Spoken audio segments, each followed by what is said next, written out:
नमस्कार, मैं हूं रवि तिवारी। आप देखना शुरू कर चुके हैं लोकल टीवी। गरियाबंद के सीकासेर डैम में 68 घंटे के बाद मछली पकड़ने गए एक युवक का शव बरामद हुआ है। उस खबर की जानकारी मेरे लोकल टीवी के दर्शकों को इस वीडियो के माध्यम से देने आया हूं।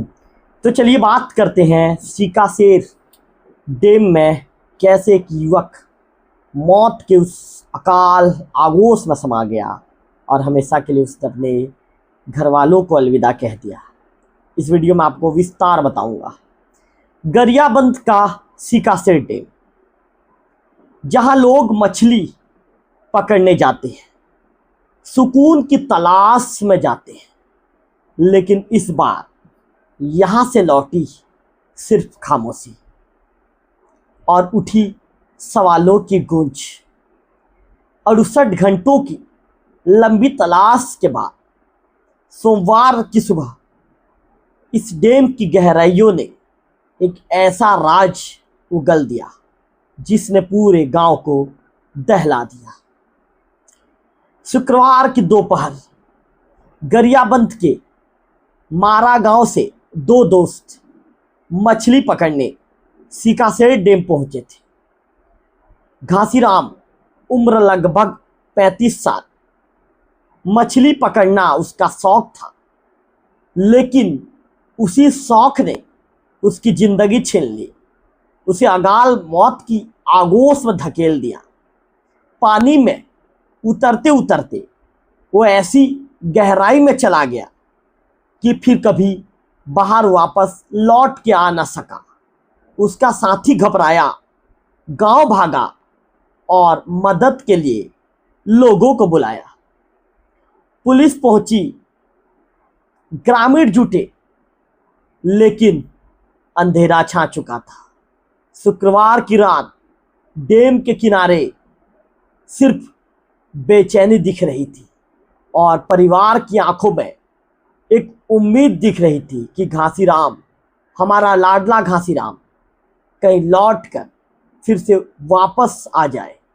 परिवार की नज़रें डैम के पानी की तरफ एक ऐसी उम्मीद भरे निगाहों से देख रही थी कि जैसे हमारे परिवार का लाडला फिर से वापस आ जाएगा और कहेगा, देखिए मैं आप सबके बीच वापस लौट आया हूँ। हर घंटे के साथ परिवार का धैर्य टूटता जा रहा था, पर उम्मीदें बाकी थी। परिवार के लोगों के चेहरे में उम्मीद की किरण दिख रही थी। मानो उम्मीद की किरण ये कह रही थी, आपका लाडला कुछ ही देर के बाद आपके बीच में आ जाएगा और कहेगा कि मैं बिल्कुल ठीक हूँ। 3 दिन, 68 घंटे की मशक्कत और फिर सोमवार की सुबह सीकासेर डैम का सन्नाटा अचानक टूटा जब प्लास्टिक स्टॉपर के नीचे कुछ तैरता दिखाई दिया। पास जाकर देखा गया तो घासीराम का निर्जीव शरीर था। पूरा गांव स्तब्ध रह गया। परिवार के लोग टूट पड़े, चीखें गूंजने लगी और सीकासेर डैम एक बार फिर मौत के जाल में बदल गया।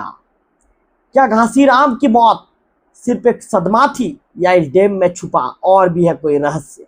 स्थानीय लोग कहते हैं सीकासेर डैम की गहराई और प्लास्टिक स्टॉपर के नीचे का दबाव इतना खतरनाक है कि जो भी इसमें फंसता है उसका बच निकलना मुश्किल हो जाता है और बच कर निकल नहीं पाता। यह हादसा सिर्फ घासीराम की जिंदगी ही नहीं ले गया, बल्कि कई तरह के सवाल छोड़ गया। क्यों हर साल सीकासेर डैम में इस तरह की घटनाएं सामने आती है? क्या प्रशासन को सुरक्षा के इंतजाम नहीं करने चाहिए? और सबसे बड़ा सवाल, क्या ये मौत एक हादसा है या कोई रहस्यमय खेल है? घासीराम का शव अब गांव के आंगन में है। मातम पसरा है और परिवार के आंसू समने का नाम नहीं ले रहा है। सीकासेर डैम ने एक और जिंदगी निगल ली और पीछे छोड़ गया सिर्फ खामोशी और रहस्य। तो दोस्तों, क्या आप जानते हैं कि सीकासेर डैम में सुरक्षा इंतजाम की कमी है या फिर कोई वाकई डैम मौत का जाल बुन रहा है? निश्चित तौर पर इस तरह की क्राइम से भरी खबरें हम आप तक पहुंचाते रहेंगे। अगले वीडियो में आपसे फिर होगी मुलाकात, तब तक के लिए नमस्कार।